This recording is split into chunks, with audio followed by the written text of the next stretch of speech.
Bonjour à tous. Bonjour à tous. Bonjour Garance, bonjour Marine.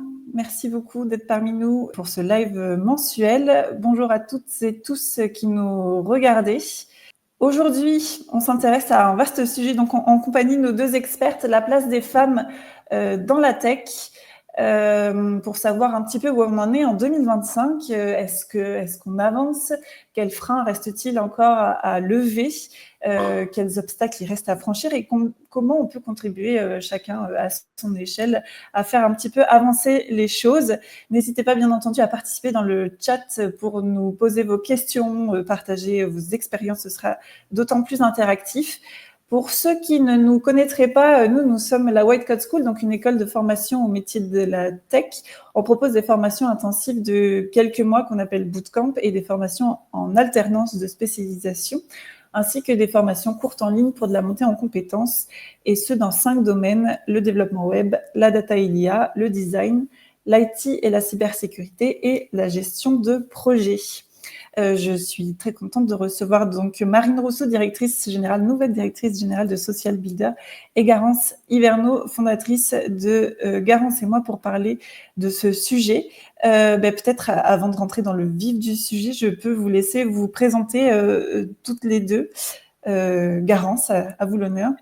Volontiers, merci beaucoup Aurore. Bonjour à toutes, bonjour Marine, ravie d'être là parmi vous aujourd'hui. Donc, une présentation rapide de Garance et moi. Donc, nous, on est experts sur les reconversions des femmes. Pourquoi les femmes? On va en parler aujourd'hui, mais en tout cas, je vous donne peut-être un panorama un peu plus global et pas spécifiquement sur la tech. Donc, 17% d'écart de rémunération, le fait que les femmes se dirigent dans 30 familles de métiers sur les 87 familles de métiers, l'impact de la charge mentale. Bref, elles ont tout un tas de difficultés qu'on va probablement aborder aujourd'hui, auquel on répond au travers d'un bilan de compétences qu'on a totalement réinventé. D'abord parce qu'on l'a digitalisé, donc on est en mesure d'accompagner toutes les femmes sur l'ensemble du territoire. Et ensuite parce qu'on a adapté ce bilan de compétences aux difficultés, aux problématiques que les femmes rencontrent encore aujourd'hui dans leur carrière. Donc, pour vous donner quelques chiffres, Garance et moi, aujourd'hui, c'est 14 000 femmes accompagnées. C'est une communauté d'à peu plus de 40 000 personnes, et donc on les accompagne pour leur permettre de booster leur carrière et d'accompagner leur reconversion professionnelle. Et donc, et donc Marine Rousseau, donc ravie d'être parmi vous et donc de représenter aujourd'hui Social Builder, qui est donc une association qui a un petit peu de longueur de vue puisque créée en 2011. Donc voilà, on est aussi bien présent. En fait, l'origine de l'association et ce qu'elle est encore aujourd'hui, c'est vraiment de pouvoir participer et œuvrer pour l'égalité professionnelle, donc au sein des métiers du numérique, de la tech, du digital, avec vraiment un premier focus et un ADN autour de finalement l'autonomisation, notamment financière des femmes, c'est-à-dire donner cette capacité aux femmes de pouvoir s'émanciper au travers des métiers porteurs d'avenir et des métiers où elles sont encore effectivement, Garance, très peu représentées et encore bien loin justement de l'égalité professionnelle. Et du coup, de façon très schématique, nous, notre action, elle s'organise autour de 4 grands piliers.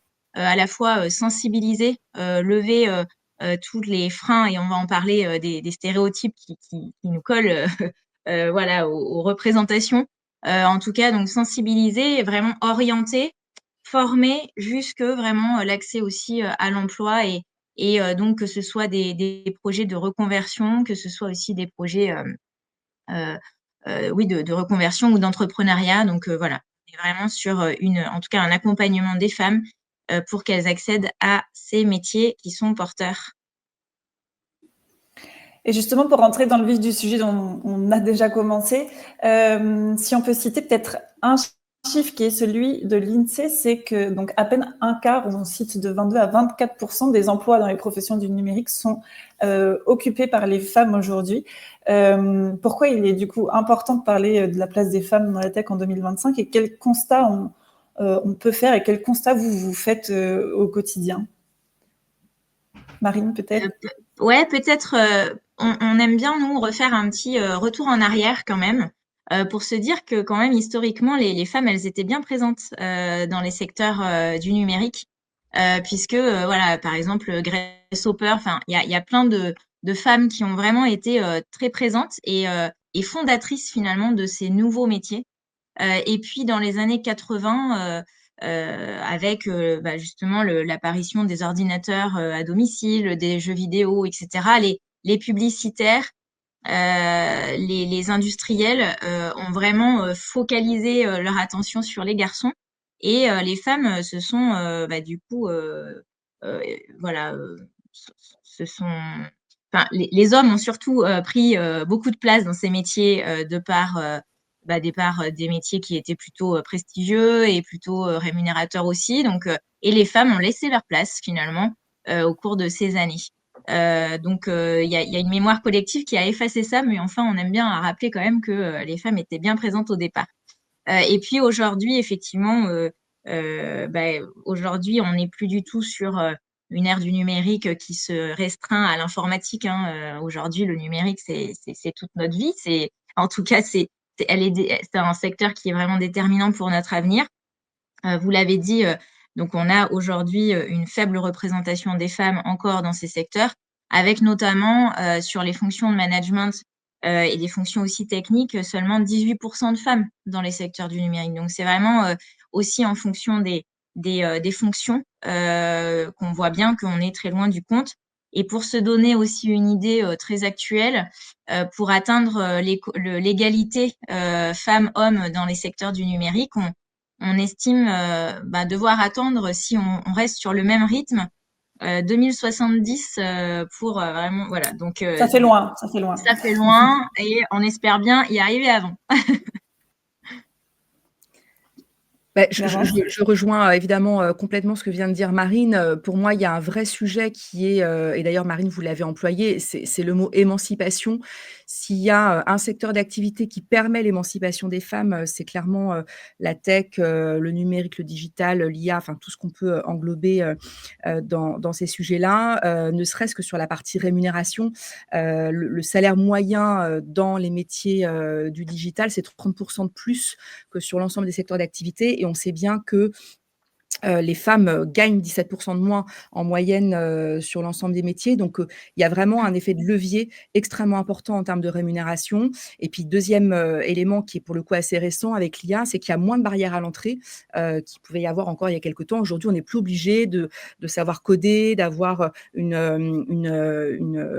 formation scientifique. Il y a plein de moyens d'accéder à ces métiers-là sans pour autant avoir ce bagage scientifique. Donc, toutes les barrières à l'entrée commencent petit à petit à tomber, ce qui permet une accession à ces métiers qui est beaucoup plus simple et pour autant avec un levier en termes de rémunération qui est extrêmement fort. Moi, je donne toujours cette illustration d'une femme qu'on a accompagnée qui était postière, qui est arrivée chez nous pour faire un point sur sa carrière. Elle venait d'avoir un bébé, donc c'était un métier qui est physiquement difficile, qui est extrêmement mal payé, qui pour le coup aussi est en voie de disparition parce qu'on envoie de moins en moins de courriers. Et en fait, elle avait aucune idée de là où elle voulait se reconvertir. Donc c'est vraiment grâce au bilan de compétences qu'on a pu lui montrer qu'il y avait ce secteur-là, en l'occurrence le secteur de la tech, qui pouvait cocher les bonnes cases pour elle.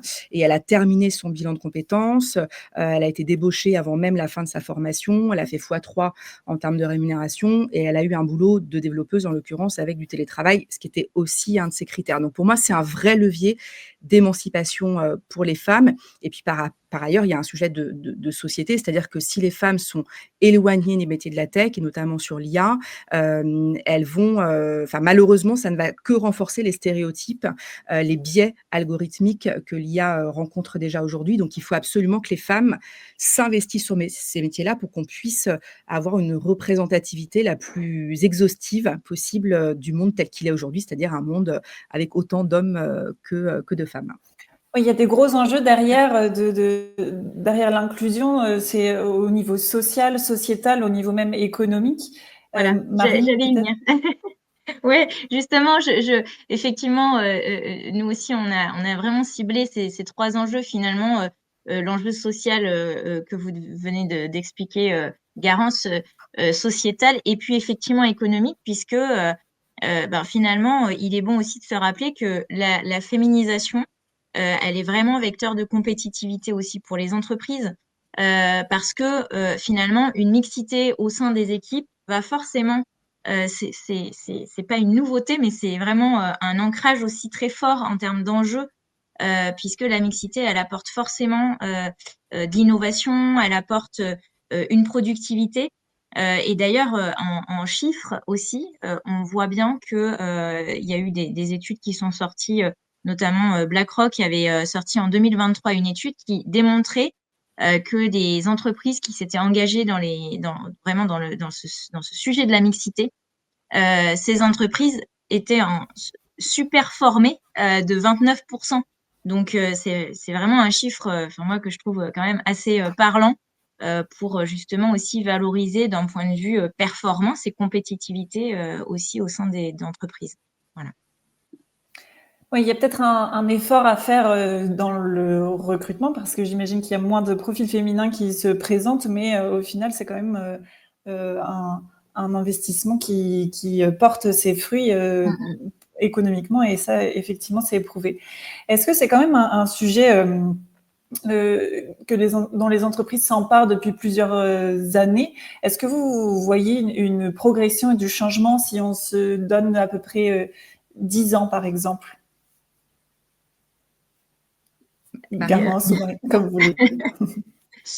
Au niveau des entreprises, en fait, on voit évidemment qu'il y a des évolutions. On ne va pas dire qu'il n'y a pas d'évolution. Il y a des évolutions. Le sujet, on en parle et il faut qu'on aille beaucoup plus loin là-dessus. Mais voilà, c'est des sujets qui aujourd'hui font partie quand même du prisme, mais notamment du prisme, par exemple, de fonctions comme des directeurs RSE ou des fonctions de DRH, par exemple. Et pour autant, on voit bien que finalement, c'est toute la logique des stéréotypes qui sont très ancrés aussi dans les pratiques. Et donc, au-delà de stratégies sur lesquelles il faut qu'on aille plus loin et encore, bien sûr, qu'on soit plus impactant aussi dans les entreprises. Et c'est bien ce qu'on essaye de faire aussi, Social Builder, en allant vraiment travailler beaucoup avec les entreprises, parce que justement, c'est elles aussi vraiment le vecteur de changement et voilà. Donc, les stratégies, oui, ça évolue en termes au niveau, justement, par exemple, de plus de fonctions de direction, RSE, DRH. Mais ensuite, il y a encore beaucoup, beaucoup de travail à faire, puisque souvent, les femmes vont arriver aussi. Alors, il y a la question du recrutement et la question de l'insertion en entreprise, où, en fait, on voit bien, il y a un chiffre qui est quand même très marquant, avec une femme sur deux qui quitte les secteurs de la tech avant leurs 35 ans.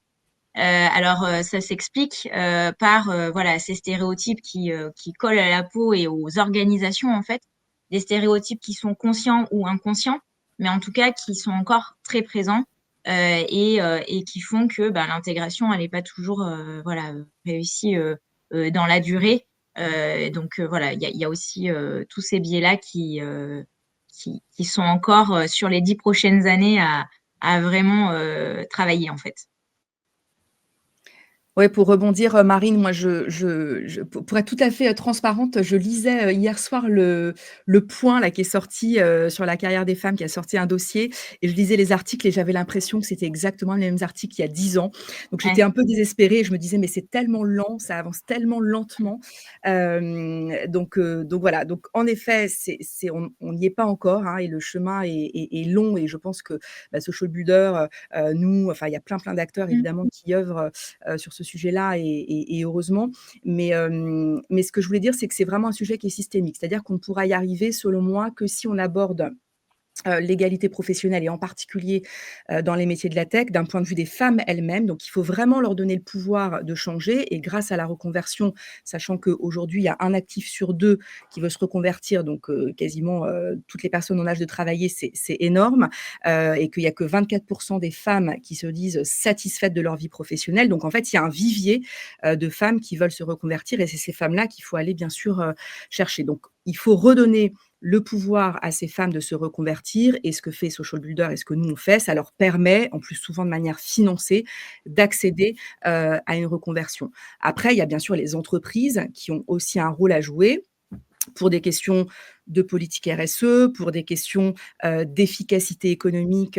Vous en avez parlé Marine, il y a l'étude de McKinsey que tout le monde connaît, voilà, qui prouve qu'en effet, plus il y a de mixité, de diversité, plus il y a d'efficience, économique. Et puis enfin, il y a la partie réglementaire, et moi je crois malheureusement qu'on est obligé, Mmh. de passer par de la contrainte réglementaire avec les quotas parce que sinon c'est trop long, c'est trop lent et on n'y arrivera jamais.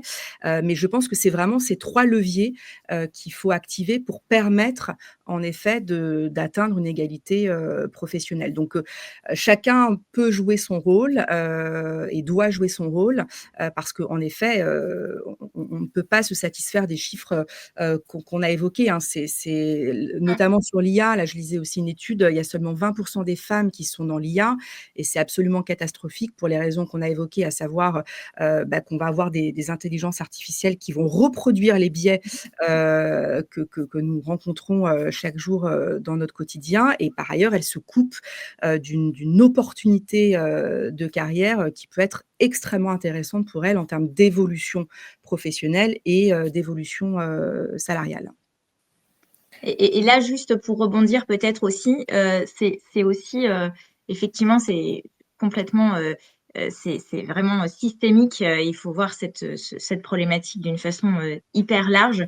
Mais quand même se dire aussi que finalement, il y a un des axes, enfin, un des freins et du coup un axe de progression qui serait notable, c'est aussi de jouer, enfin d'aller lutter contre ces stéréotypes de genre, mais aussi par rapport à tout ce qui concerne le manque d'attractivité des métiers. C'est-à-dire que tous ces métiers, il faut aussi que les femmes, on leur donne envie d'y aller, qu'on déconstruise vraiment cette censure sociale qui fait que, en fait, oui, depuis l'orientation scolaire jusqu'à l'insertion professionnelle, en fait, c'est des choses qui sont aussi diffusées à l'école, par l'environnement familial, et en fait, c'est tous ces acteurs-là aussi qui jouent leur rôle pour déconstruire ces stéréotypes, donner envie aux femmes, donc jouer sur l'attractivité des métiers, parce qu'effectivement, voilà, c'est notamment avec l'IA qui arrive,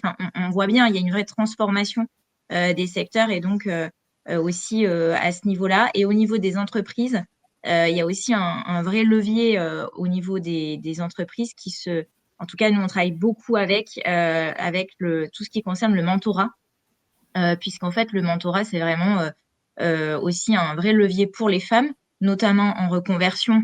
On en reparlera tout à l'heure certainement, mais c'est vraiment un levier évidemment pour les femmes, mais aussi pour les entreprises, puisque ça peut aussi créer plein de choses en interne et lever vraiment aussi les stéréotypes et faire avancer les choses. Voilà. Ouais, je rebondis juste, je me permets, Aurore, sur le mentorat et je pense qu'il y a un vrai sujet aussi qui sont les rôles modèles. Le problème des rôles modèles, c'est que souvent les femmes qu'on donne comme rôle modèle sont des femmes trop éloignées, des femmes qui veulent se reconvertir et donc il faut réduire cet échelon parce que là encore, il y a des études qui ont prouvé que si on parle, je sais pas, de Sheryl Sandberg à chaque fois, qui est un super modèle et qu'on peut, en effet, son livre peut être inspirant et cetera. Mais, pour Madame Tout le monde et je m'inclus dans Madame Tout le monde, on se projette pas en fait sur ce niveau, heu, voilà de poste. Donc il faut montrer des modèles de femmes qui ont passé ce cap de la reconversion, qui ont rencontré un certain nombre de difficultés parce que c'est pas simple de se reconvertir et c'est pour ça qu'on existe, c'est pour faciliter, fluidifier la reconversion.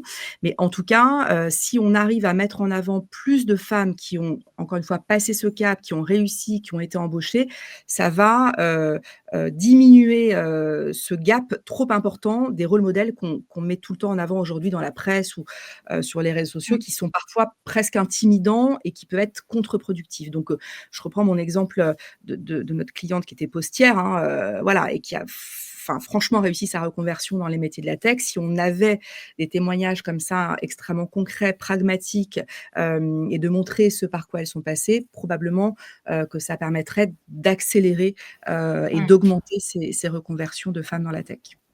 Et justement, parmi les personnes qui nous regardent, si vous avez des expériences, des témoignages de reconversion ou non dans la tech, n'hésitez pas à nous le dire. On reprendra un peu vos témoignages et vos questions également. Donc, on a parlé freins, on a parlé solutions, mais si on reprend un petit peu sur les défis persistants ou en tout cas les sujets qui bloquent, il y a évidemment tous les stéréotypes liés au métier de la tech qu'on est en train d'essayer de déconstruire depuis quelques années. Il y a effectivement, Garance, vous en parliez, le manque de connaissances sur les opportunités et l'accès aussi. C'est-à-dire que beaucoup se disent que c'est des métiers dans lesquels il faut être très fort en maths, en logique, etc. et qui sont finalement pas forcément accessibles. C'est d'où le fait d'avoir des rôles modèles auxquels on peut réellement s'identifier. Est-ce que vous voyez d'autres points bloquants ou d'autres freins du côté des femmes pour se lancer dans ces voies-là? Je pense que c'est vraiment les deux principales, c'est-à-dire que déjà, à partir du moment où on aura réussi aussi à agir sur ces stéréotypes finalement, et à cette vision genrée finalement des métiers aussi, c'est là que déjà on aura un vrai levier. Et puis vraiment au niveau en tout cas pour les femmes, de faire connaître la diversité en plus assez fabuleuse des métiers qui peuvent exister aujourd'hui dans les secteurs du numérique. Et puis surtout, en fait, Garance en parlait, finalement, ça revenait à parler de confiance. C'est finalement au-delà des stéréotypes, au-delà de l'attractivité des métiers, c'est surtout aussi redonner ce pouvoir aux femmes et cette confiance de pouvoir justement repartir. Donc voilà, nous par exemple, on met en place plusieurs actions, par exemple des bootcamps. Donc on a toute la partie attractivité, ça c'est des leviers concrets, c'est-à-dire mettre en place des forums qui permettent de rassembler finalement les femmes, de donner cette place aux femmes et de pouvoir leur donner l'occasion au sein de forums. On aura Tech Booster, un gros événement national en novembre. Donc, j'en profite pour en parler ici. Mais vraiment, l'idée aussi de créer, en termes de levier, créer des opportunités pour qu'elles aient cette place, de connaître, de rencontrer les acteurs du secteur. Et puis ensuite de les accompagner, donc notamment avec des programmes de formation, des bootcamps pour justement voir cerner concrètement les opportunités et les mettre en adéquation aussi avec les appétences, avec des compétences, tout en prenant confiance en fait vraiment en leurs capacités. Je pense que c'est des leviers qui sont essentiels et à poursuivre. Je rebondis, je vois que le rôle modèle est un sujet qui a l'air de faire parler, en tout cas dans le chat, et j'en profite pour te saluer, Aude, et remercier pour ta proposition. Je ne peux pas répondre, je ne sais pas pourquoi, dans le chat, donc je te réponds de vive voix. Et Guillaume souligne voilà, l'importance des... On nous dit, je suis passée de juriste d'entreprise à social media manager. Guillaume nous dit, j'aime bien l'idée de rôle modèle accessible. Je pense qu'il manque beaucoup de communication positive sur l'égalité hommes-femmes dans la tech. On se focus trop sur les inégalités et pas assez sur les success stories. Tout à fait, Guillaume. C'est exactement ça, de montrer que c'est possible et concrètement, qu'est-ce que ça a apporté dans la vie des personnes qui se sont reconverties en termes, bien sûr, d'épanouissement, de rémunération, de sentiment aussi d'avoir de l'impact, parce que les métiers de la tech ont un impact social, sociétal, et donc il faut le souligner aussi, parce qu'en tout cas, nous, dans les reconversions qu'on a, souvent, les femmes veulent se diriger vers des métiers à impact. Donc, ça coche quand même beaucoup de cases, mais en effet... les femmes sont parfois, en tout cas quand on vient pas de ce milieu-là, qu'on n'a pas d'écosystème, de personnes qui font un métier dans la tech, on est très, très, très éloigné. En fait, on n'a même pas idée de ce que c'est que les métiers de la tech. Donc, il faut vraiment réussir à donner, à mettre en avant des success stories, expliquer concrètement en quoi consistent ces métiers, choisir les bonnes formations. Et merci d'organiser ce webinaire, Aurore, parce que ça montre aussi que souvent, il faut passer par la case formation. Et là encore, il y a beaucoup d'idées reçues sur le fait qu'il faut faire une formation de 2 ans, de 3 ans. En fait, pas du tout. Il y a des formations aujourd'hui aujourd'hui relativement courtes, qui permettent de se former, de monter en compétences et d'accéder à un nouveau métier. Donc, il faut pouvoir ouvrir un peu nos chakras. Et ouvrir nos chakras, ça passe en effet par des success stories, par ce type de webinar, en tout cas par des actions de sensibilisation qui vont chercher les femmes là où elles sont, c'est-à-dire quand elles commencent à se dire « je suis pas bien dans mon job, je veux faire autre chose et j'ai aucune idée de ce que je pourrais faire éventuellement ». Et justement, on évoquait en préparation de ça qu'une reconversion, ça se prépare. On se lance pas comme ça dans une voie, d'autant si on ne sait pas quels sont les environnements possibles qui s'ouvrent à nous. C'est quoi les secrets d'une reconversion réussie? En gros, par quelles étapes quel cheminement de réflexion on doit passer et comment on bien se préparer? Alors, trois grandes idées clés là-dessus. Déjà, l'anticipation, la préparation, se poser les bonnes questions. Et là, Garance, à mon avis, a beaucoup de clés, étant donné la spécialisation. Mais en tout cas, nous, on identifie vraiment 3 leviers de réussite en amont, la préparation, se poser ces bonnes questions. S'entourer, se faire accompagner, parce que en fait, voilà, on a aussi cette chance d'avoir un écosystème d'acteurs qui sont là pour les femmes, pour les soutenir dans cette réalisation, puisque en fait, l'idée, c'est de passer de l'idée au projet et de pouvoir mettre tout en œuvre pour vraiment mettre les bonnes briques au bon moment, en fait. Et ça vient aussi du partage d'expérience. Ça vient aussi de toutes ces communautés qu'on peut mettre en œuvre et en lien. En fait, nous, on a vraiment ça comme ADN aussi. C'est vraiment de faire vivre une communauté à la fois de mentors, mais aussi de builders qu'on appelle. Donc, de femmes qu'on a pu accompagner ou en tout cas qui sont passées à un moment donné dans notre écosystème. Et du coup, la 3e clé, c'est persévérer, puisque on sait aussi que oui, c'est des hauts et des bas et que il faut pouvoir persévérer, notamment pour les femmes quand même, parce que effectivement, un sujet de reconversion, un projet de reconversion, on sait que déjà c'est voilà, ça bouge, c'est complexe, ça fait ça oui, c'est ça déstabilise à quelque part et ensuite il faut reconstruire ce projet-là. Pour les femmes, on en rajoute quand même une petite couche avec aussi toutes les responsabilités familiales souvent qu'elles forcément qu'elles gèrent quand même encore aujourd'hui majoritairement. Donc c'est aussi des couches supplémentaires de freins qu'il faut pouvoir aussi prendre en compte dans ces parcours de reconversion pour au contraire les dépasser et faire en sorte que ce ne soit plus des freins et que ce soit aussi finalement au contraire des forces que les femmes puissent utiliser aussi en termes pour construire leur projet. Garance? Oui, absolument. Je souscris évidemment à 100% ce que vous dites, Marine. Donc, juste, nous, on a sorti une étude avec l'IFOP en 2023, justement, sur la reconversion et les femmes. Donc, il y avait seulement 24% qui se disaient à l'époque, et je pense que c'est toujours le cas aujourd'hui, épanouies dans leur vie professionnelle. Et pour autant, 57% d'entre elles rêvaient, et j'emploie ce mot vraiment précisément pour une raison bien précise, 57% d'entre elles rêvaient de reconversion. Donc on voit bien qu'il y en a qui sont très malheureuses, très peu finalement sont satisfaites, épanouies dans leur vie pro, et pour autant l'immense majorité, enfin en tout cas la grande majorité veulent se reconvertir. Mais néanmoins, quand on fait ce constat-là, on voit qu'elles ont des freins à la reconversion. Donc le premier, c'est la peur de l'avenir. Et franchement, on ne peut pas leur jeter la pierre compte tenu du contexte qui est quand même assez anxiogène au niveau économique ou géopolitique. Donc ça, il faut les rassurer sur comment on se projette dans un avenir qui est incertain. Et je pense que malheureusement, l'avenir sera toujours incertain. Donc comment on arrive à les rassurer sur comment le marché du travail va évoluer, comment le contexte peut éventuellement impacter leur job ou leur projet de reconversion. Le deuxième frein, c'était la peur de repartir de zéro.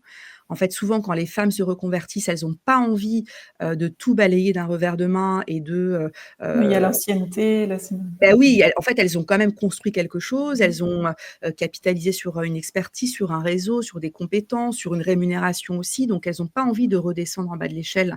Et c'est tout à fait normal parce que, comme le disait Marine, elles ont souvent aussi des enfants. Donc, elles ont moins de flexibilité que quand elles avaient 20-25 ans.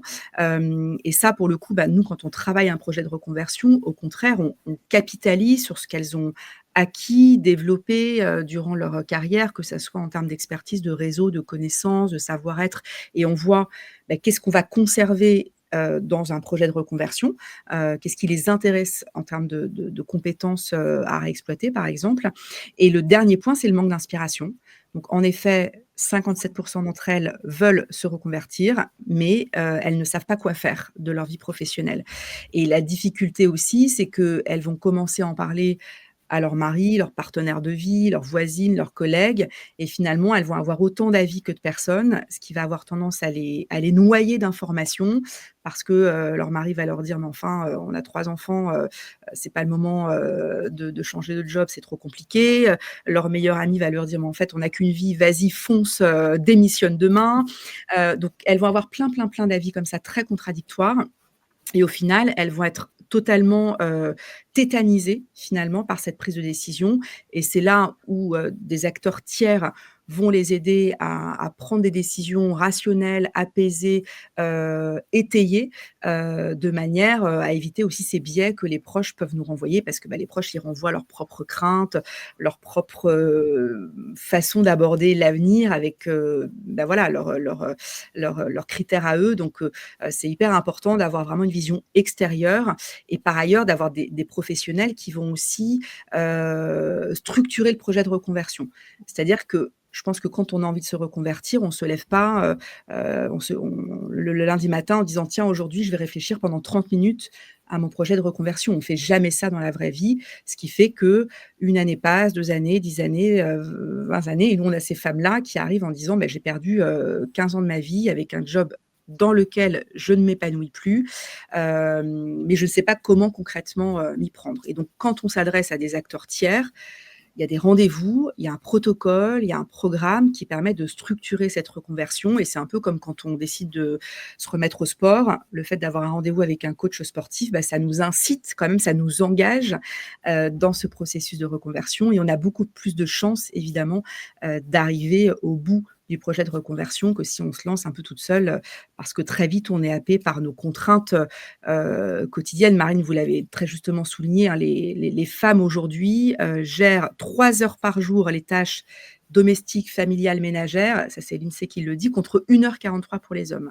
Donc on voit bien que cette fameuse charge mentale, elle est très lourde et nécessairement, elle a un impact sur leur vie quotidienne et sur les choix qu'elles vont faire au niveau professionnel. Oui, c'est un frein en plus dans le fait de passer le pas. N'hésitez pas si vous avez des questions sur la reconversion dans le chat à poser à Marine et Garance. Ouais, je voyais Marois qui nous, justement, je lisais en même temps, Aurore, le chat, Marois qui ce débat, et c'est un super projet, Marois. Du coup, écoutez, avec grand plaisir pour en reparler en aparté, si vous le souhaitez, si on peut vous aider, vous aiguiller, n'hésitez pas, on peut reprendre contact par la suite. En tout cas, effectivement, Guillaume vous incite à ne rien lâcher et allez-y, accrochez-vous. Et puis, évidemment, on peut se recontacter. Il y a une question de Guillaume aussi sur le programme Alumni. Est-ce qu'on a un programme d'Alumni ou de mentorat post-formation alors, nous, effectivement, l'idée, c'est vraiment de pouvoir animer cette communauté de mentors. On a, pour vous donner une idée, quand même environ 400 mentors répertoriés au niveau de Social Builder. Donc, c'est une vraie communauté qu'on est en train justement d'insérer aussi sur un outil qui s'appelle l'Académie. L'Académie, c'est on recense finalement, c'est notre outil de partage aussi de communauté et avec tout un programme justement d'animation de ces mentors, puisque les mentors, ils ont vocation à accompagner à minima entre 5 à 6 mois la femme soit en reconversion, soit dans un projet d'entrepreneuriat. Mais en tout cas, on est sur ces délais à peu près de 5-6 mois. Mais l'idée, c'est vraiment aussi de pouvoir évidemment finalement collaborer en partenariat avec ses mentors sur la durée et du coup de pouvoir animer cette communauté de mentors aussi. Il y a un autre frein qu'on rencontre, nous, notamment chez nos élèves, qui sont des profils en reconversion, et à fortiori chez les femmes, c'est tous les sujets autour de la confiance, du syndrome de l'imposteur, du fait que ça soit impliquant, intensif de se former quand même un nouveau métier. J'imagine que ça se travaille de toute façon au fur et à mesure que les compétences sont acquises. On gagne forcément en confiance. Mais quelles approches vous avez à ce niveau-là sur les publics que vous rencontrez ? Alors nous, au niveau de Social Builder, l'approche qu'on a déjà, c'est de sortir de l'idée d'une responsabilité dans le côté, quand on veut, on peut, etc. Non, alors oui, certes, d'accord, mais en fait, on n'est pas trop sur cette approche-là. On est vraiment sur l'idée, au contraire, de redonner cette confiance à travers toute l'histoire passée, à travers toutes les compétences passées, et en fait réutiliser ça, donc faire accompagner les femmes au travers, par exemple, de nos bootcamps de 3 jours. Hein, donc, c'est vraiment des programmes qui sont assez courts, mais qui permettent justement de redonner cette confiance, de déjà prendre conscience de ses capacités, de cette force que chaque femme a au travers de son histoire, de ses compétences, de ses expériences passées. Et donc, déjà, mettre en lumière ça, c'est vraiment notre approche pour renforcer, donner cette confiance et permettre de construire finalement le projet qui les ferait rêver, comme vous disiez, Garance. Voilà, on est vraiment là-dessus. Et donc ça, c'est vraiment tout le vivier d'accompagnement avec vraiment aussi ce partage d'expérience. On est vraiment toujours sur ces deux axes, à la fois accompagnement direct et à la fois aussi partage d'expérience entre femmes aussi, parce que ça, c'est très précieux, et aussi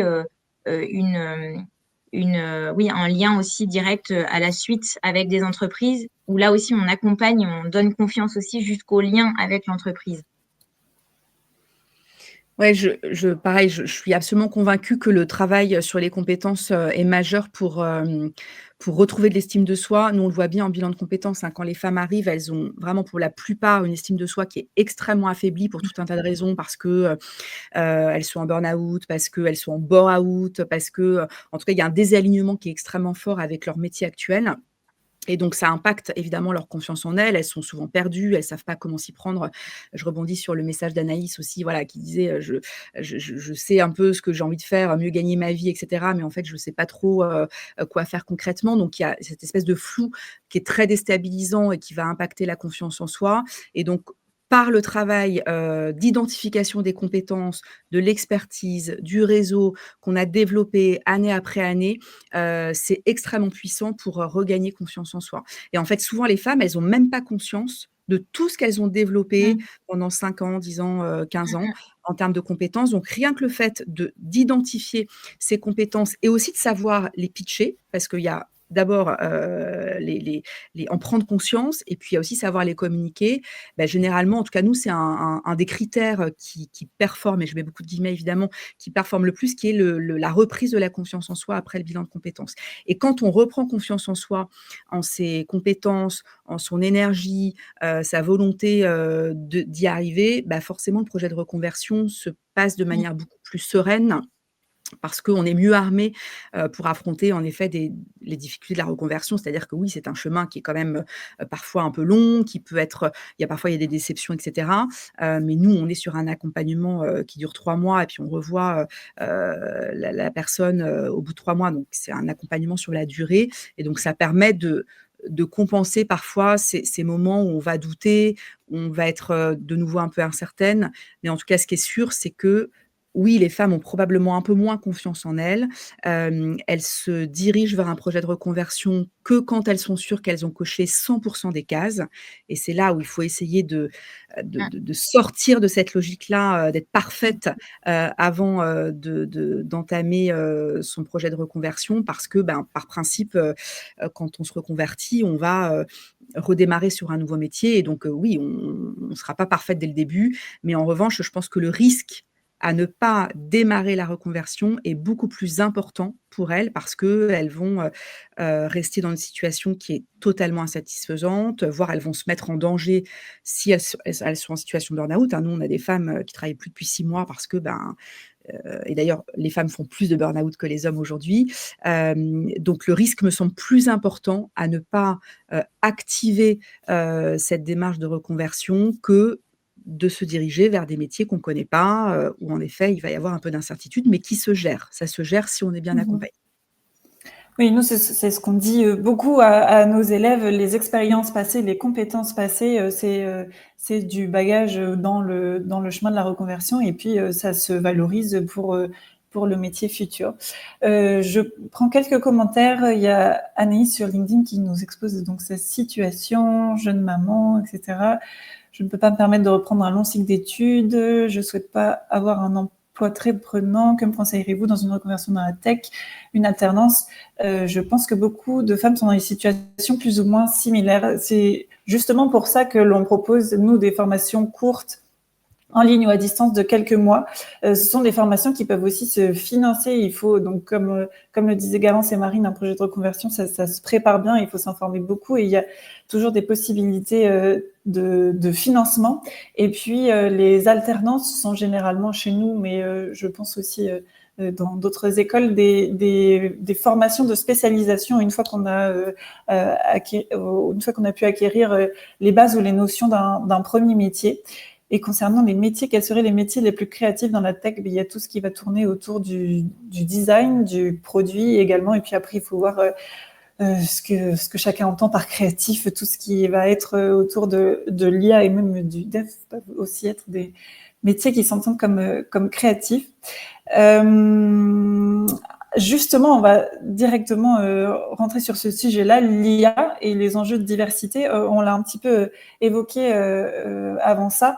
Il y a l'IA en elle-même peut être un levier pour féminiser les métiers de la tech, notamment parce que, on le disait, il y a moins de barrières à l'entrée. Garance, peut-être comment vous voyez un petit peu le secteur ou le domaine évoluer avec l'essor de l'IA? Bah, déjà, un point important, c'est que c'est un domaine où il y a beaucoup d'argent. 500 milliards d'euros d'ici fin 2025, donc c'est déjà bien de le souligner. Il y a évidemment beaucoup, beaucoup de R&D. Enfin, on voit bien que ça impacte pas seulement les métiers du numérique, mais l'ensemble des métiers et probablement notre quotidien à toutes et à tous avec une vitesse exponentielle qui est absolument incroyable. Alors après, je ne vais pas philosopher sur est-ce que c'est bien, pas bien, je pense que ce n'est pas le débat, mais en tout cas, voilà, il y a une vague qui est en train d'arriver.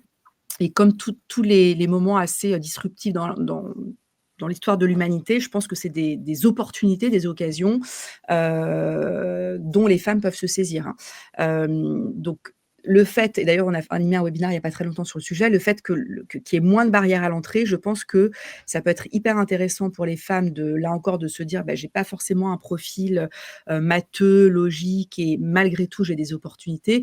Moi je prends l'exemple de mon équipe, donc dans mon équipe j'ai un profil qui est extrêmement littéraire et je pense que c'est elle qui utilise le plus l'IA au quotidien dans la boîte. Et c'est pas du tout un profil scientifique. Donc, il faut vraiment sortir aussi, là encore, de ces idées reçues. Que c'est forcément des opportunités où il faut avoir un bagage lourd, mathématique, logique. Il y a plein d'opportunités. Mais du coup, ça rejoint aussi le commentaire d'Anaïs, voilà, qui disait comme conseillerez-vous en fonction des critères. Je pense qu'il faut être hyper au clair sur ces critères. Et c'est tout l'enjeu d'être accompagné, c'est que nous, on va identifier finalement quels sont les critères qui sont prioritaires. Là, elle parlait de rémunération, donc est-ce que c'est un critère prioritaire pour vous d'avoir un certain niveau de rémunération? Est-ce que c'est là le fait de ne pas avoir un travail trop prenant parce que bébé de 6 mois, mais on peut avoir des femmes qui sont plus âgées et qui ont des enfants plus grands, donc ça n'est pas un critère. Donc je pense qu'il faut déjà être très au clair sur ces critères à soi et de se dire, c'est un peu comme quand on achète qu'on loue un appartement ou une maison, on veut toute un peu la checklist parfaite. En fait, ça n'existe pas. Donc finalement, quel va être le critère prioritaire qui va être absolument indispensable pour que quand on se lève le matin, on se dise: «Ben, je suis hyper heureuse d'aller bosser le matin». Est-ce que c'est, la luminosité? Est-ce que c'est le prix? Est-ce que c'est l'étage? Je repense je repense à mon histoire d'appartement. Donc là, pour la reconversion, c'est exactement pareil. On va se dire: «Qu'est-ce qui est absolument fondamental pour que je sois heureuse le matin quand je vais bosser? Et quels sont les critères en revanche sur lesquels je peux faire plus de concessions parce que c'est pas aussi fondamental que les 2-3 premiers critères, en l'occurrence». Donc, je me suis un peu éloignée du sujet d'IA, mais en tout cas, ce qui me semble vraiment important, c'est de se dire, en effet, est-ce que je suis prête à faire une formation courte ou longue? Est-ce que j'ai un peu de trésorerie devant moi pour pouvoir, me reconvertir? Est-ce que j'ai des soutiens dans mon écosystème familial, social, ou pas? Parce qu'on va pas aborder la reconversion de la même manière. Donc en tout cas, il y a vraiment un état des lieux à mettre en place pour pouvoir, construire cette reconversion, de manière structurée et surtout éviter de prendre des mauvaises décisions, par la suite. Donc oui, l'IA est une formidable opportunité, parce qu'en effet, les barrières à l'entrée, tombent les unes après les autres. D'ailleurs, on disait souvent, il faut apprendre à prompter. Je pense qu'aujourd'hui, en fait, si on sait écrire et formuler une demande, il y a même quasiment plus besoin d'apprendre à prompter. Donc, aujourd'hui, ça s'est vraiment démocratisé. Et ce qui permet, là encore, aux femmes de s'engouffrer dans ces métiers-là avec des rémunérations qui sont beaucoup, beaucoup plus importantes, hein. Je pense que les rémunérations pour une experte IA, on est à 70-80 K. Donc là encore, ça répond à cet enjeu aussi de sécuriser financièrement la carrière des femmes. Marine? Après, ouais, justement effectivement, les barrières à l'entrée tombent les unes après les autres. Pour autant, on voit bien aussi tout le travail qui reste à faire, justement pour que les femmes prennent justement conscience à la fois de ces opportunités et à la fois de des différents enjeux en fait qui sont cruciaux de la présence des femmes dans les secteurs de l'IA.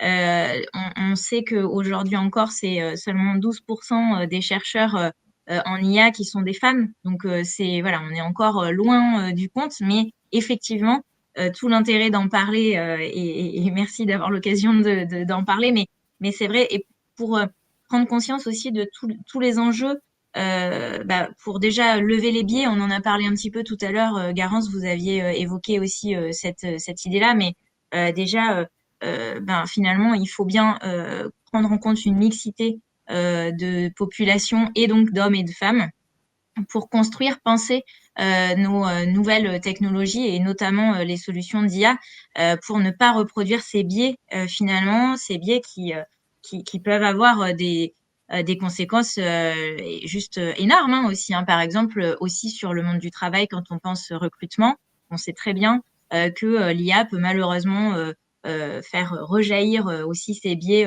très facilement pour exclure certaines femmes de certains process. Enfin voilà. Donc tout l'intérêt vraiment, c'est déjà sur la construction, la penser ces technologies avec les femmes, c'est un premier enjeu qui est crucial. L'IA, c'est aussi quand même une transformation du travail et qui va impacter aussi les femmes beaucoup plus. On sait aujourd'hui que c'est 300 millions d'emplois qui à terme sont ou vont devenir automatisés. Et en fait, ces postes-là, souvent, ils sont moins qualifiés, ils sont moins rémunérateurs. Et qui est-ce que ça touche le plus? C'est les femmes.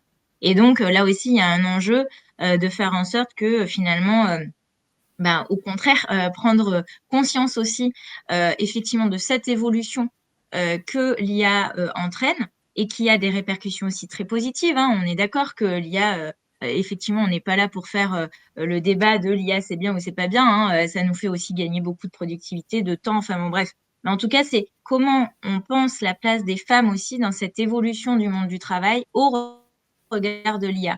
Et ça, c'est hyper aussi important de le souligner. Et puis, troisième enjeu aussi qui nous semble essentiel et qui revient aussi sur les questions de confiance en soi, etc., c'est que l'IA, finalement, l'arrivée de l'IA et toute l'émergence de ce mouvement finalement technologique rend finalement les compétences techniques rapidement obsolètes. C'est vraiment une évolution aussi en termes de compétences attendues. On sait aujourd'hui que les entreprises, quand on les questionne sur les compétences qui sont les plus importantes pour elles d'ici à 2027, sur les 10 compétences les plus importantes, il y en a seulement 3 qui sont de l'ordre du technique. Tout le reste sont vraiment de l'ordre des soft skills. Et donc, en fait, ça, on est certain que ça ne sera pas remplacé par l'IA. Et ça, on a une vraie carte à jouer là-dessus, sur vraiment renforcer les soft skills. Nous, c'est vraiment une conviction qu'on a déjà de s'appuyer là-dessus vraiment pour renforcer, encore une fois, et ça revient sur la discussion juste précédente, de se dire, voilà, comment on redonne cette confiance et comment on travaille à ces soft skills, la capacité à travailler en équipe, la capacité d'agilité, de rebondir, de pouvoir, voilà, et de travailler efficacement. Enfin, voilà, ça, c'est des soft skills qui finalement sont très fondateurs et qui, en fait, aussi, on peut le voir en renforcement et une opportunité, une très belle opportunité aussi dans les parcours de reconversion ou dans les parcours de projets professionnels au regard justement de cette avancée de l'IA dans notre vie, en fait. Plein de sujets en fait qui gravitent autour de l'IA, c'est très intéressant. Il y a effectivement donc le fait de prendre part à l'aventure IA et à la construire pour moins de biais dans la technologie qui nous entoure et partout, et donc dont il est essentiel d'avoir de la mixité ou de la parité. Il y a aussi Aude qui nous dit dans le chat, l'IA c'est du numérique ni plus ni moins, rien de scientifique dans son utilisation, juste savoir rédiger pour bien diriger l'IA pour nos demandes. Alors effectivement, je pense qu'il faut aussi nuancer l'utilisation de l'IA dans les métiers du quotidien et les métiers spécifiques à l'IA. Effectivement, je pense que c'est, comme le disait Garance, moins de barrières à l'entrée dans les métiers de la tech, là où il fallait être très, très technique. Aujourd'hui, je pense que l'IA va transformer bon nombre de métiers et il nécessitera juste de bien savoir prompter, bien savoir lui parler. D'ailleurs, nous, on intègre l'IA dans chacune de nos formations pour aider la transformation de ces métiers. Le code aujourd'hui, le développement web a beaucoup changé avec l'IA. Il y a le secteur IA, donc prendre part à l'IA en tant que professionnel, où là, donc on est vraiment sur des carrières plus dans la data science, dans le machine learning, et je pense que donc l'IA aide à se former à ces secteurs-là, à ces métiers-là, mais qui demande effectivement un investissement de carrière. Et puis il y a aussi ce que disait Marine, le fait que les compétences techniques deviennent vite obsolètes, et que ce que l'IA peut aussi nous apprendre, c'est apprendre à apprendre. Et c'est aussi ce sur quoi on forme, c'est-à-dire que ce n'est pas tant la spécialité sur un langage ou sur une stack technique, sinon le fait d'avoir le mindset pour pouvoir apprendre et se former continuellement. Et justement, on évoquait donc le sujet des soft skills qui sont essentiels. Vous disiez, c'est les critères parmi les 10 critères les plus recherchés, c'est ça, Marine? Oui, oui. En fait, c'est l'idée, c'est en sens inverse, c'est-à-dire que c'est seulement 3, alors des 10 qualités sur les 10 qualités. Donc d'ici 2027, les entreprises se disent que sur 10 compétences, il n'y en a que 3 qui sont effectivement attendues, en tout cas en termes techniques, et que donc toutes les autres sont attendues vraiment sur du soft skills, de la capacité à à construire, co-construire. Voilà, et donc c'est toutes finalement c'est un vivier énorme aussi de prise de place et de montée en compétences finalement sur ces sujets. Garance? Oui, oui, bah, tout à fait. Je pense que, en tout cas, nous, on insiste beaucoup aussi, au travers du bilan de compétences sur ces fameuses, soft skills parce qu'en effet, les compétences, métiers, techniques, sont obsolètes de plus en plus tôt et ça, c'est pareil, ça a été, totalement prouvé. Donc le socle, de soft skills permet, de s'adapter à un monde du travail qui est en évolution constante et encore plus avec l'arrivée de l'intelligence artificielle. Et je vous rejoins à 100 Marine, qui impacte en fait quasiment, l'intégralité des métiers aujourd'hui. Donc nous, on sensibilise beaucoup nos clientes aussi sur même si vous vous sentez protégé, aujourd'hui, on n'est pas à l'abri quand même que votre job disparaisse parce que disrupté par de l'IA, demain. Donc je pense qu'il faut développer en effet ces capacités-là et c'est un peu comme un muscle en fait, hein, ça s'entraîne. On parlait de la formation, il y a quand même aujourd'hui en France, beaucoup de moyens de se former et on a quand même cette chance-là aussi en France d'avoir des financements, pour accéder à de la formation. Donc la plupart du temps, vous ne payez pas votre formation ou en tout cas, très, très peu. Donc il faut utiliser, cette occasion, se former continuellement, apprendre à muscler son cerveau, à être agile aussi parce qu'en effet, bah, voilà, encore une fois, un actif sur 2 qui veut se reconvertir, on va vivre 1 fois, 2 fois, 3 fois, 4 fois dans nos vies, des reconversions. Donc, il faut essayer de se préparer à ce monde-là qui est un monde qui bouge beaucoup avec des mutations extrêmement, structurantes, et se dire qu'en effet, on va peut-être devoir changer de métier beaucoup plus facilement, et donc plus on a ce bagage de soft skills, l'agilité,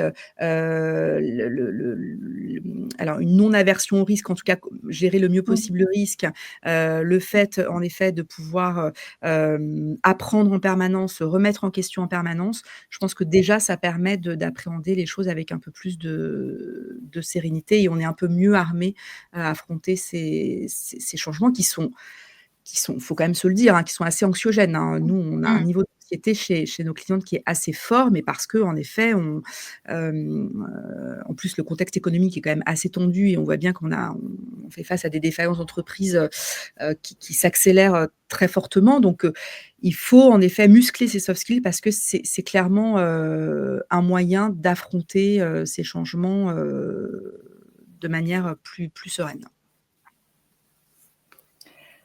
Oui, alors on n'est pas en train de dire que les compétences techniques ne comptent pas, mais vraiment que c'est les soft skills qui vont nous permettre une formation continue et de s'adapter aux changements très très très rapides au niveau technique dans ces secteurs-là. Peut-être qu'on peut ouvrir un grand chapitre, non pas des moindres, sur les initiatives et les accompagnements. Alors on va essayer de faire ça plus ou moins dans l'ordre de l'orientation à la formation, à l'insertion. Quelles initiatives existent, donc vous en faites naturellement en partie, mais il y en a d'autres, et lesquelles vous identifiez, donc si on prend un petit peu un ordre chronologique de l'envie de reconversion jusqu'à l'intégration sur le marché de l'emploi. Garance, peut-être, puisque vous arrivez en première étape notamment. Alors, je pense qu'il y a un énorme vide sur la partie, formation initiale. Là, c'est quand même, il y a un gros chantier, mais qui est moins notre partie, puisque nous, on adresse vraiment un public d'adultes et plutôt de femmes en milieu de carrière. En revanche, justement pour un public même de jeunes professionnels, jusqu'aux seniors, je vois qu'il y avait voilà, Laurence qui disait: «J'ai 55 ans». Nous, on a développé un bilan de compétences pour des femmes seniors parce qu'en effet, c'est pas les mêmes problématiques que quand on a 20 ans. Mais je pense que sur cette tranche d'âge-là, il y a quand même beaucoup d'initiatives, Social Builder évidemment, et Marine va en parler, mais il y a quand même beaucoup d'acteurs qui permettent, soit d'être accompagnés individuellement, ce qui est notre cas. Nous, on accompagne individuellement les femmes pendant 3 mois, avec un rendez-vous à peu près tous les 10-15 jours et une plateforme de contenu, soit, des bootcamps, mais je vais laisser Marine qui en parlera bien mieux que moi évidemment, mais il y a plein de solutions quand même aujourd'hui, qui permettent, d'aider ces femmes en reconversion. Il faut juste, probablement faire une toute petite action qui est voilà, de prendre un premier rendez-vous, d'en discuter avec une personne qui a vécu une reconversion. Parfois, on se fait toute une montagne d'une reconversion professionnelle et au final, il faut peut-être faire déjà ce tout premier petit pas et vous allez voir que le fil conducteur va se mettre en place assez naturellement. Et puis ce que vous faites, Aurore, aujourd'hui, ça participe évidemment à sensibiliser, à informer les femmes sur les possibilités qu'elles peuvent avoir dans les métiers de la tech en termes de reconversion. Donc voilà, je pense que rien que le fait que vous soyez là, mesdames, aujourd'hui, c'est déjà un bon signal et une bonne première démarche. Voilà ce que je peux dire sur le sujet. Merci. Oui, et effectivement, Garance, je vous rejoins complètement sur aussi des axes beaucoup plus forts qu'il faut aussi qu'on aille développer sur le lien avec les formations initiales et finalement avec aussi toute cette sensibilisation au sein des écoles aussi, au sein des écoles et notamment auprès des professionnels de l'orientation scolaire. Nous, ça va être aussi dans un de nos packages, je dirais, puisque l'idée vraiment d'un des projets clés qu'on a en cours, c'est le projet Féminisons les métiers d'avenir. Et donc, en fait, là, sur ces projets, pour être très concrète, on a ciblé des secteurs d'activité qui vraiment ont une représentation de femmes très, très limitée que sont du coup la cybersécurité, l'industrie et aussi tout ce qui concerne la ville durable. Donc, c'est vraiment trois grands piliers. Et donc, au travers de tout ça, on a trois types d'actions. On en parlait, l'attractivité, donc l'attractivité déjà des métiers au travers de campagnes de communication que vous allez bientôt voir paraître au niveau national, justement pour rendre déjà visible, audible tous ces postes et ces opportunités. Et puis ensuite, je vous en ai rapidement parlé tout à l'heure, mais on a des événements Tech Booster, donc un gros au niveau national, mais on a aussi 12 événements en région qu'on va justement organiser. Et c'est vraiment l'idée là déjà de raccrocher les wagons, de pouvoir faire connaître ces métiers. Et puis ensuite, toute la brique d'accompagnement. Donc là, l'idée, c'est vraiment accompagner, j'en ai parlé au travers de Boost Camp, avec vraiment un focus sur connaître déjà les opportunités, qu'est-ce qui se passe dans les secteurs. On le voyait tout à l'heure dans les questions déjà du chat, hein, c'est déjà, mais en fait, quel métier existe, quoi. Donc déjà, faire cet état des lieux. Et puis ensuite, évidemment, en passer par, et moi là-dedans, donc se questionner sur soi-même. Les questions de financement, on l'a vu, sont très présentes. Donc, dans ces 3 jours, on a toutes ces briques-là. Et puis, enfin, un jour qui est plutôt justement dédié au secteur en question qui sera choisi. Mais voilà, donc c'est déjà des actions boost. Et puis, en lien avec tout ça, donc à travers l'attractivité, l'accompagnement des femmes, mais aussi toutes les actions auprès justement de l'écosystème, puisqu'en fait, c'est bien ensemble qu'on va y arriver. Et donc, toutes des actions vraiment de communication au travers de MOOC à destination des entreprises, au travers d'un livre blanc qu'on va travailler et on pourra vous donner des infos très bientôt, mais en tout cas des bonnes pratiques, mais aussi vraiment d'aller former, informer, que ce soit les professionnels de l'orientation scolaire, que ce soit les professionnels de l'emploi aussi. Donc nous, on travaille beaucoup évidemment avec par exemple l'APEC ou France Travail, mais c'est vraiment aussi tout cet écosystème qu'il faut mettre en mouvement au travers de ces questions-là. Et puis, enfin, on a aussi un gros projet en cours, d'ailleurs, qui est dédié vraiment là à des femmes qui ont des projets d'entrepreneuriat. Parce qu'on a parlé beaucoup de reconversion.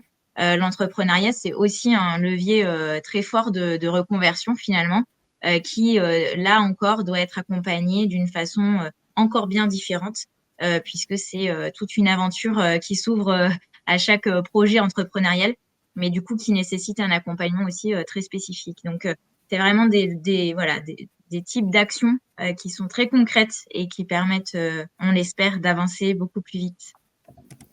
Il y a un gros sujet qui remonte notamment dans le chat, au-delà de l'orientation et de la formation, c'est l'insertion. Comment on accompagne à l'insertion une fois que une fois qu'on est formé. Je pense qu'il y a beaucoup à dire sur tout ce qui va être aussi, je pense, réseau de mentorat, on l'évoquait. Peut-être un petit mot là-dessus, si vous avez des initiatives les vôtres ou de partenaires, Marine. Alors là encore, ça se raccroche à notre gros projet dont je vous parlais, Féminisons les métiers d'avenir, où en fait là, on a un système de partenariat et d'écosystème qu'on est en train d'animer, de fédérer. Et donc, on a je vous le disais, France Travail et l'APEC notamment, et la Caisse des dépôts. Voilà, c'est des partenaires qui sont clés déjà au niveau de ce projet. Mais en fait, l'idée, c'est derrière d'aller chercher justement à rassembler autour de ce projet, c'est-à-dire que les entreprises deviennent vraiment partie prenante de ce projet. On le pense avec les entreprises, on le déroule avec les entreprises, et du coup, on va les chercher parce que ces entreprises, elles ont besoin. C'est-à-dire, elles ont besoin de main-d'œuvre, elles ont besoin de matières grises et de main-d'œuvre et de femmes dans leur métier face à des pénuries de recrutement, hein, clairement. Donc, il y a vraiment des compétences dont eux, ils ont besoin. Et donc, on travaille vraiment, finalement, c'est vraiment notre ADN là aussi, de travailler avec l'entreprise de A à Z. Ce qui fait que aussi pour l'insertion en entreprise derrière, au bout du parcours, je dirais, ben là, en fait, l'entreprise, elle est avec nous depuis le départ. Donc, on connaît ses besoins, on peut faire le lien. On est vraiment finalement euh, on est là aussi pour coordonner tout ça et faire ce lien concret avec les entreprises. Et donc, on accompagne vraiment jusqu'à l'insertion en entreprise. Et c'est là aussi la force du projet. De notre côté, vous l'avez dit Aurore, il y a un vrai sujet, autour du réseau. Donc nous, quand une femme fait un bilan de compétences, chez nous, elle va explorer un certain nombre de métiers, dont les métiers de la tech, et parfois elle a une vision un peu erronée du métier, ou en tout cas qui correspond pas toujours à la réalité concrète du métier. Donc en fait, chez nous, elles ont accès à une base de données, de femmes, qui ont fait un bilan de compétences chez nous, qui vont accepter d'échanger avec cette cliente sur le métier qu'elle fait concrètement. Donc, quel est son quotidien, comment ça se passe, combien elle gagne, quelle formation elle a fait initialement pour accéder à ce métier, qu'est-ce qui lui plaît ou pas, etc. Et ça, c'est hyper important. D'abord parce que ça vérifie, en tout cas, ça vérifie la bonne adéquation de l'image que la femme va avoir du métier avec la réalité. Parce que parfois, on peut imaginer un métier et on peut être très, très loin finalement de la réalité opérationnelle du métier. Et par ailleurs, ça crée une première connexion dans un réseau qui n'est a priori pas le sien, surtout pour des femmes qui ne viennent pas de la tech. Donc, c'est un moyen de pénétrer un marché, un secteur d'activité dans lequel on n'est pas forcément très implanté, pour pouvoir en effet ensuite demander une recommandation, une introduction auprès d'un DRH, d'un recruteur de l'entreprise ou autre. Donc ça, c'est le premier point. Et le deuxième point, nous, en tout cas, on fait partie des acteurs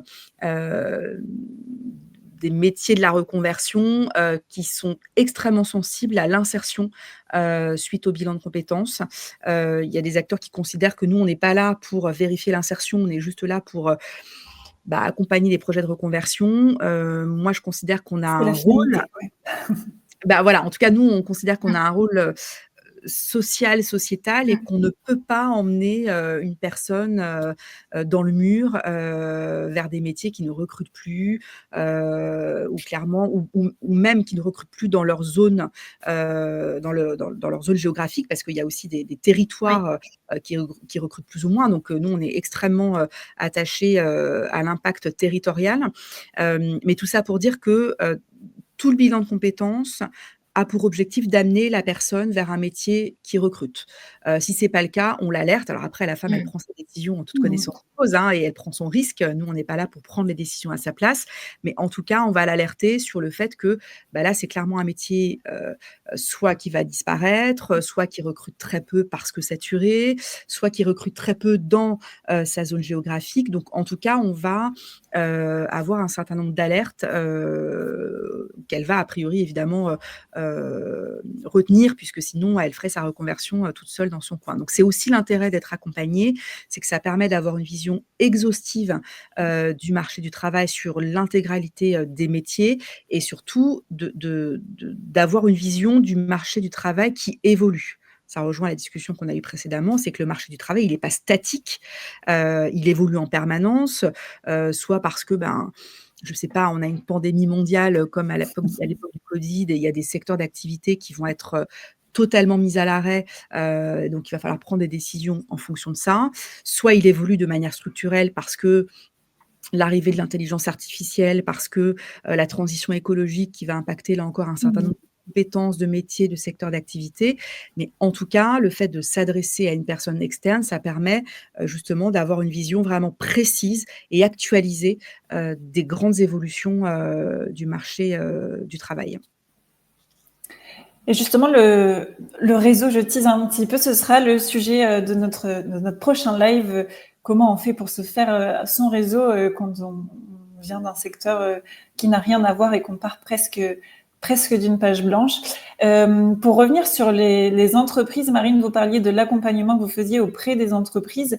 Comment les entreprises peuvent mieux accompagner ces parcours? Est-ce qu'il y a une attention particulière à porter? Et peut-être même ne serait-ce que dans la phase du recrutement, j'imagine qu'il y a qu'il y a de fait moins de CV de femmes adressées.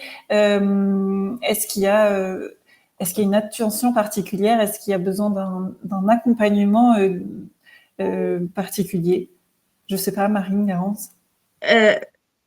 Garance, vous voulez? Non? Allez-y. Effectivement, au niveau des entreprises, déjà, est-ce que c'est un effort à faire de leur part? Est-ce que c'est un effort à faire de leur part? Ça peut l'être. En tout cas, là où on peut, en fait, le tout, c'est d'essayer de faire en sorte que ça ne le soit pas. Donc, pour faire en sorte que les choses finalement se fluidifient, déjà, il faut une certaine prise de conscience. Enfin, c'est certain que il faut déjà être face à une entreprise qui a quand même la volonté de réfléchir un peu au sujet. Bon, ça, effectivement, c'est quand même un peu la base. Ensuite, à partir de là, justement, c'est vraiment des thématiques, nous, de formation, de sensibilisation, où on peut intervenir en entreprise pour justement faire prendre conscience, en fait, des biais dont on n'a même pas conscience et qu'on reproduit dans notre quotidien, qu'on reproduit dans notre management, qu'on reproduit dans l'organisation du travail. En fait, il y a des choses, voilà, déjà le fait de les repérer, ça, c'est un vrai levier. Et donc, concrètement, ça, c'est des actions de sensibilisation au sein des entreprises qu'on peut mener directement. Et puis après, il y a un vrai levier, on en a parlé beaucoup, du mentorat. Alors, le mentorat, je disais, on est d'accord sur voilà, tous les bienfaits et tout l'environnement soutenant et favorisant que le mentorat peut représenter pour la femme qui est mentorée. Mais vraiment, pour l'entreprise, c'est là aussi une possibilité d'infuser tout ça, qui est vraiment un levier assez fort, assez puissant au sein des entreprises. C'est-à-dire que déjà, le mentorat, il va permettre justement de conscientiser les choses, parce que finalement, le mentor, il va se retrouver dans cette... On va le former, on va former le mentor, par exemple, à l'écoute active, à justement les bases de justement les questions de stéréotypes, etc. Donc finalement, le mentor, lui, il va déjà rentrer dans cette idée-là.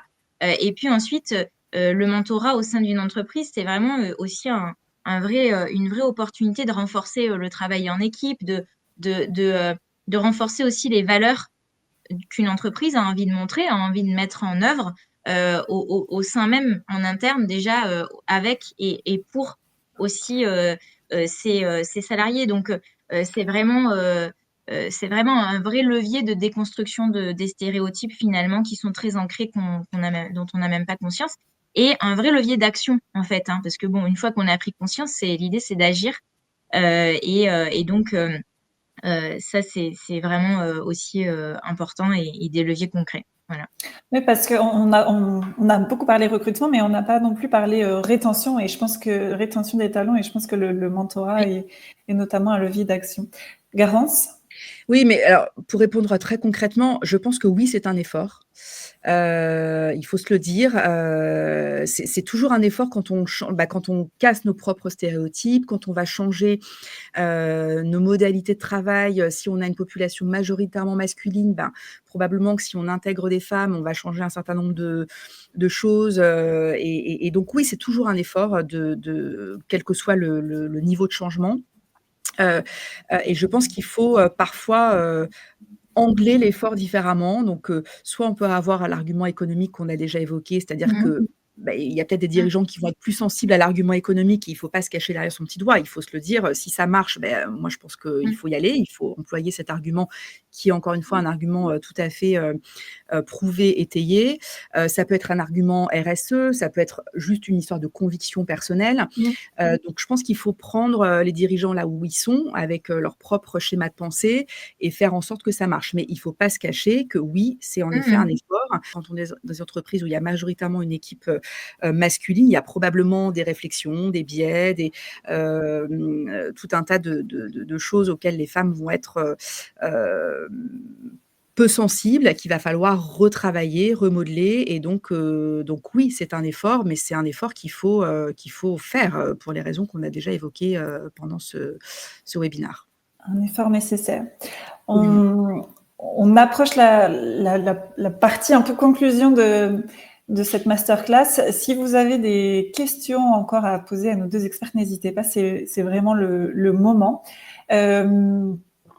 Tout simplement, en fait, vous, si vous aviez un message, un conseil à transmettre aux femmes qui hésitent encore à se lancer dans cette voie-là, quel serait-il, Garance? Alors moi, je pense qu'il faut, canaliser sa peur. Je pense que c'est le premier conseil, c'est que c'est toujours, ça fait peur de se reconvertir et en particulier dans un secteur qu'on connaît pas, où il y a beaucoup d'idées reçues, voilà, de stéréotypes là encore qu'on peut trouver dans les médias, sur les réseaux sociaux et cetera. Donc je pense qu'il faut essayer de canaliser sa peur et regarder les choses, objectivement. Donc merci Aurore d'avoir, initié, cette initiative parce que ça permet justement de là encore, de sortir des stéréotypes, des idées reçues, des croyances qu'on peut avoir sur ces métiers-là.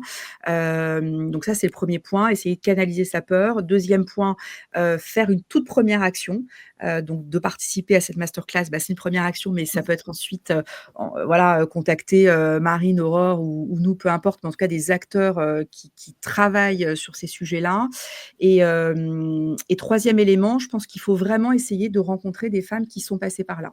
Donc, j'imagine Aurore et Marine, vous avez des alumni, il y a moyen voilà, de rentrer en relation avec ces femmes-là, mais essayer de connecter avec des femmes qui ont vécu une reconversion, qui se sont formées, chez vous Aurore ou, avec vous Marine ou avec nous, peu importe, mais en tout cas qui ont vraiment vécu ça de l'intérieur.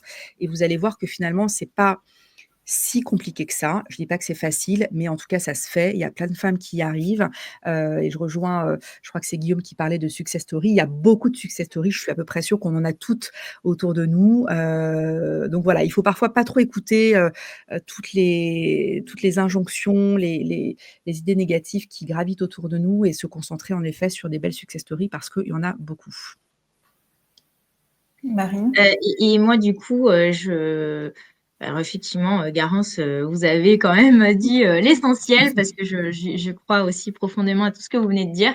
Mais en fait, je dirais tout simplement, peut-être finalement, regardez derrière vous, regardez devant vous, regardez tout ce dont vous êtes déjà capable, en fait, tout ce que vous avez emmagasiné comme compétences, comme savoir-faire, et du coup, prenez cette force déjà, prenez cette force en compte et puis moi aussi j'avais vraiment cette idée du lien, c'est-à-dire pousser la porte. On va essayer de venir vers vous aussi, mais en tout cas, vraiment l'idée c'est de faire ce lien et de prendre appui sur une vraie force de communauté aussi, de femmes qui ont envie de s'entraider aussi.